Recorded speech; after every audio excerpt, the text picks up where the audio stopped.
There's no alternative? Well, there's no space here. No, what I'm saying is this stuff can be moved very easily.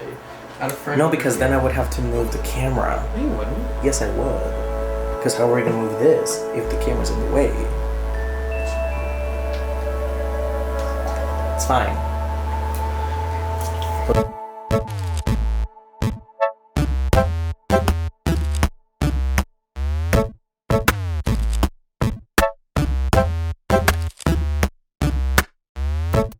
My name's Jack Schoberg. I'm 20 years old, and I won the Rhode Island State Championship for Pokemon in 2012.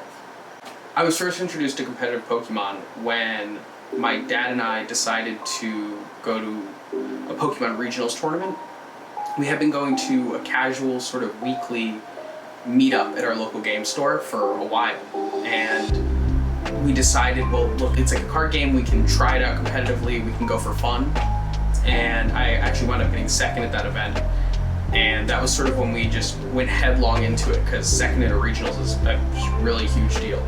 I found out now in later years I'm a very competitive person, but at the time I didn't really know. And in going to competitive tournaments and wanting to go to that next level, always wanting to get better, was kind of how I found out that I'm interested in this competitive play stuff.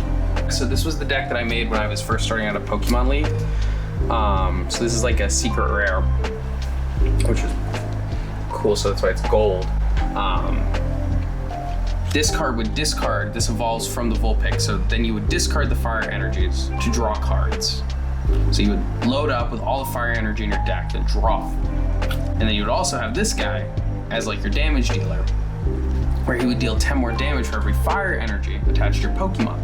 So you would absolutely load up fire energies onto like this guy. You discard, it doesn't matter, you have like a billion in your hand, you've drawn out your entire deck.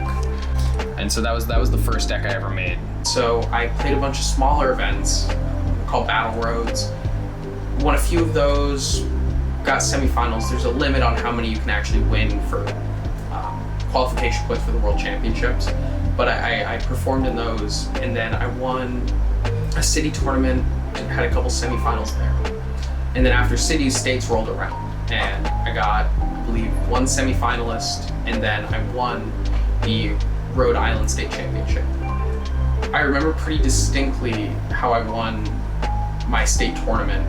I was playing a Zekrom deck, and my opponent was playing a Raikou deck.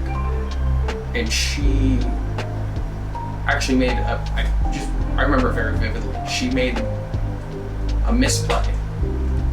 And then I used my big move with my Zekrom to kill her Raikou, and that's how I won that tournament. And so this is the Zekrom that I used in my deck to win states. So you see it says discard 2 energy. There was an eel in the deck that would take the energy out of your discard, and you could keep reattaching them. Because that was sort of the shtick of the deck, that you should use this really big, like, Giga move. And then after those states, some more smaller tournaments, and then over the summer of that season was Pokemon Nationals, where I got 18th place, which was a pretty big deal. That was the biggest tournament I'd been to. It was a field of hundreds of players. And then that was right around where my run came to an end for that season, just because to qualify for Worlds, which would have been the last tournament, I needed to be top 40, and I got 43rd, which it was a bummer, but it's kind of how it goes.